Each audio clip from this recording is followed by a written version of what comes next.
All right, folks. I'm here at Orca Fashion Festival 2025. এটা আমার প্রথম অর্কা ফেস্টিভ্যাল এবং আমি সকাল সকাল চলে আসছি, যার জন্য আমাকে টিকিট কাউন্টারে আটকায় নাই, আমার টিকিট লাগে নাই ঢোকার জন্য।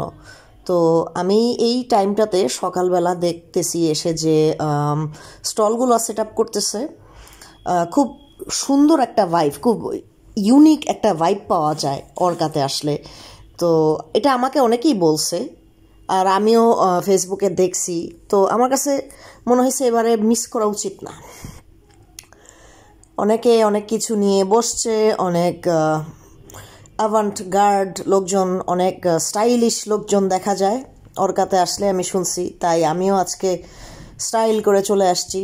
আর আমি অ্যাজ আ ফ্যাশন লাভার, আমার এই ধরনের ইভেন্ট হচ্ছে বা হয়, এরকম আরও হোক, এটা আমার প্রত্যাশা। তো এই হলো আমার অর্কার আউটফিট প্রথম দিন।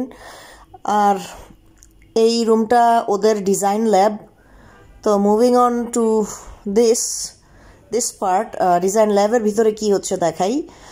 এখানে ব্লক, প্রিন্ট, বাটিক, তারপর স্টিকার তৈরি করে দেয়া, তারপরে বিভিন্ন রকমের কি বলে এগুলোকে, পোস্টার, ছোট ছোট পোস্টার, তারপরে হচ্ছে ফেব্রিকের উপরে বিভিন্ন রকমের ডিজাইনের যে মেশিনারি, যেমন এইটা একটা, তারপরে এইগুলো আরেকটা, এই ধরনের জিনিস ডিসপ্লেতে আছে। আর আপনি চাইলে অর্ডার দিয়ে এগুলো সামনে থেকেই মেক করে নিতে পারবেন, আপনি মেকিংটাও দেখতে পারবেন।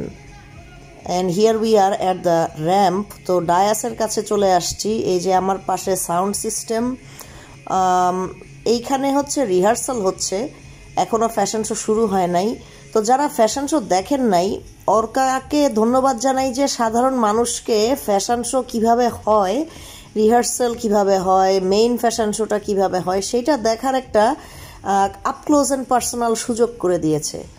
হ্যাঁ, তো ইনি হচ্ছে একজন কোরিওগ্রাফার। তো ইনি হচ্ছে I think she is in the lead of making the rehearsal আর কি, অফ দ্য প্র্যাকটিস। একটু পরে ফ্যাশন শো হবে। তো এই তো মনে হয় শুরু হয়ে গেল নাকি, বুঝলাম না আসলে। তো আই লাইক দ্য লাইটস, আমার কাছে লাইটসগুলো খুব ভালো লাগতেছে। প্রথম দিনে অনেকগুলো আয়োজন দেখছি মেনুতে, আই মিন ওদের লিস্টে। আরও 3 দিন হবে, বাট আমি আগামীকালকে আসবো বা তারপরে আর আসবো না আর কি।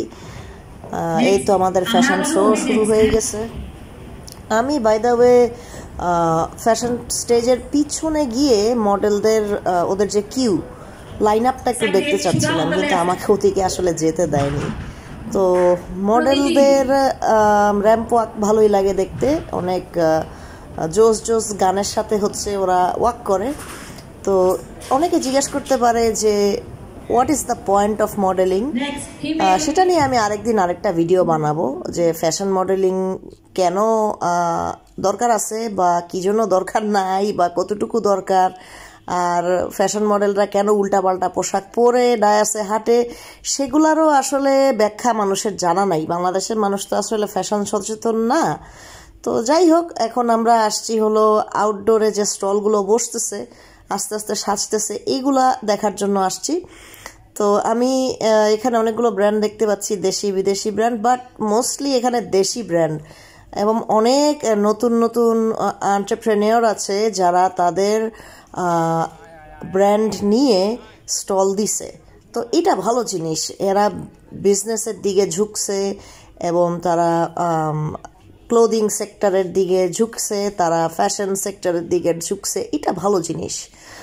এখানে একটা জিনিস দেখাতে চাই, এইখানে যে কাপড়গুলো দেখতে পাচ্ছেন, বিশেষ করে যে এই পাশেরগুলো, এই যে এইটা, দোকানটার নাম হচ্ছে তান। এরা হলো সাস্টেইনেবল কাপড় চোপড় তৈরি করে। আই মিন এদের যে ফ্যাব্রিক এবং ডাই, এগুলো হচ্ছে সব ইকো ফ্রেন্ডলি, মানে পরিবেশ বান্ধব। আমি এখানে একটু প্রাইসটা বেশি দেখতে পাচ্ছি, বাট দেন এগেন 3500 টাকা, 3700 টাকা, এইটা আসলে মেলা বলে কথা, মেলা একটু দাম বেশিই রাখে। আর ওদের আউটলেট আছে, প্রত্যেকটা দোকানেরই আউটলেট আছে। So far I am enjoying, কারণ আমি আসলে রাস্তাঘাটে যখন বের হই তখন ওই দেখা যায় আমি আমি যখন রাস্তায় বের হই বা সাধারণত বাংলাদেশে ঘোরাফেরা করি কোনো জায়গায়, সেখানে কিন্তু আমরা দেখি যে মানুষজন খুবই সিম্পল থাকে, মানে তারা স্টাইলিশ থাকে না, তাদের পোশাক পরিচ্ছদের ভিতরে স্টাইল ফ্যাশনেবল কোনো ব্যাপারই থাকে না। রাস্তাঘাটে এটা বেশি দেখা যায়। তো এরকম একটা জায়গায় আসছি যেটা একটা ফ্যাশন হাব, আর যেখানে অনেক ফ্যাশন সচেতন ফ্যাশন লাভিং লোকজনের ভিড়ে আমি আছি। তো আমার নিজের কাছে খুব ভালো লাগতেছে। এইটা খুবই ইন্টারেস্টিং। এখানে দেশীয় সাজ, দেশীয় কিছু ক্যারেক্টার আছে, ওই ক্যারেক্টারগুলোকে আসলে সাজানো হয়েছে খুব সুন্দর করে।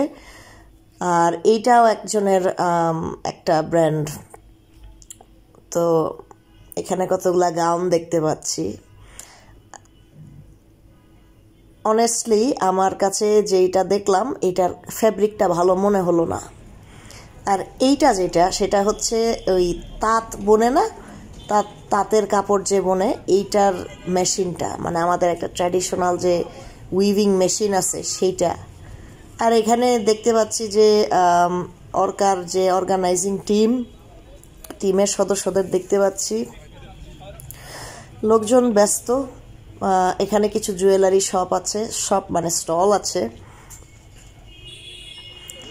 আমি মেলা থেকে জুয়েলারি কেনার পক্ষে না, আসলে ইউনিক কিছু না থাকলে মেলা থেকে আমি আসলে বেশি দাম দিয়ে কিছু কিনতে চাই না, এটা পার্সোনাল ওপিনিয়ন আমার। তো যাই হোক, ভাল লাগছে এমনিতে পরিবেশটা। আর এই যে আমাদের অতি জনপ্রিয় অতি পরিচিত সেলাইয়ের মেশিন, যেটা ছাড়া আসলে গার্মেন্টস সেক্টর অচল। আর এখানে আমাদের দান বাক্স, মানে হুজুরের দান বাক্স কিন্তু অর্কাতেও মিসিং নাই। মানে কি করবে দান বাক্স দিয়ে, গড নোস। এই আইডিয়াটা কার মাথায় আসলো। এই হচ্ছে ভেন্যু ডিউরিং দ্য ডে। আর এইখানে একটা স্টল, ব্যাগের স্টল। তবে আমার কাছে ব্যাগের ডিজাইনগুলি ভাল লাগে নাই। এই ফ্যাশন সরি এই যে বুথটা, এই বুথটা অনেক ভালো লাগছে আমার কাছে, অর্কা ম্যাগাজিনের বুথ। তো ভাবলাম এখানে একটু দাঁড়ায় ছবি তুলি।